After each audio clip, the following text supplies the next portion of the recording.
அனைவருக்கும் வணக்கம். தமிழ் சமையல் யாழ் உலகத்தில் நம்ம சக்கரவள்ளி கிழங்கு கட்லெட் பார்க்க போகிறோங்க. சக்கரவள்ளி கிழங்கு சீசன் டயத்தில் நம்ம இந்த சக்கரவள்ளி கிழங்கை இது போல் டிஃப்ரெண்ட்டாக செஞ்சு பசங்களுக்கும் கொடுக்கலாம், நீங்களும் சாப்பிடுவாங்க. ரொம்ப ஈஸியாக ஹெல்த்தியான ஒரு டிஷ்ஷாக இருக்கும் இது. சக்கரவள்ளி கிழங்கை ஒரு விசில் வச்சு எடுத்துக்கோங்க, துருவிக்குங்க. துருவின சக்கரவள்ளி கிழங்கை நல்லா மாவு போல் பிசைஞ்சுக்குங்க. இஞ்சி பூண்டை தட்டி எடுத்துக்கோங்க. வெங்காயத்தை பொடியை நறுக்கி எண்ணெயில் வதக்குங்க.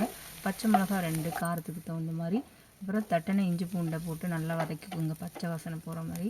அதுக்கப்புறம் பீன்ஸ், பொடியை நறுக்கின பீன்ஸு, கேரட்டு, பீட்ரூட்டு, பச்சை பட்டாணி இதெல்லாம் சேர்த்துக்கலாம். உங்கள்கிட்ட என்ன காய் இருக்கோ அது கூட சேர்த்துக்கலாம்.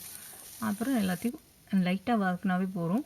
மிளகாத்தூள் காரத்துக்கு, கரம் மசாலா கொஞ்சம், அப்புறம் தூள் உப்பு இதெல்லாம் சேர்ந்து நல்லா கலந்து வரும்போது கொத்தமல்லி தழையை பொடியை நறுக்கி அது கூட சேர்த்துக்கோங்க. இப்போ நமக்கு இந்த இது தயாராகிடுச்சுங்க மசாலா. இப்போ நம்ம பிசைஞ்சு வச்சுருக்க சக்கரவள்ளி கிழங்கு கூட இதை நல்லா சேர்த்து பிசைஞ்சிக்கிறோம்.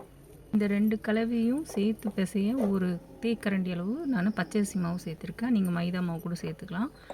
ஏன்னா இப்போ உதிர்ந்து வராமல் நல்லா சேர்ந்து கொடுக்கும். அதனால் ஒரு ஸ்பூன் அளவுக்கு நீங்கள் பச்சரிசி மாவு சேர்த்துட்டு இப்போ எல்லாம் ஒன்றா கலந்ததை நீங்கள் உருண்டை பிடிச்சி உங்களுக்கு பிடிச்ச வடிவத்தில் நீங்கள் கட்லெட்டை பொரிச்சு எடுத்துக்கலாங்க. ஆயில் ரொம்ப கம்மியாக சேர்த்துருக்கேன், நீங்களும் அதே போல் ட்ரை பண்ணுங்கள். ரொம்ப டேஸ்டியான ஹெல்த்தியான ஒரு கட்லெட் நமக்கு ரெடி ஆயிடுச்சுங்க. நீங்களும் இதே போல் செய்து பார்த்து பயன்பெறுங்க. என்னோடய வீடியோவை முழுமையாக பார்த்ததுக்கு மிக்க நன்றிங்க.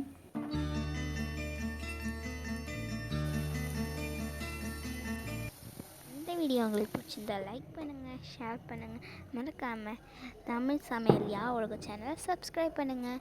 தேங்க்யூ.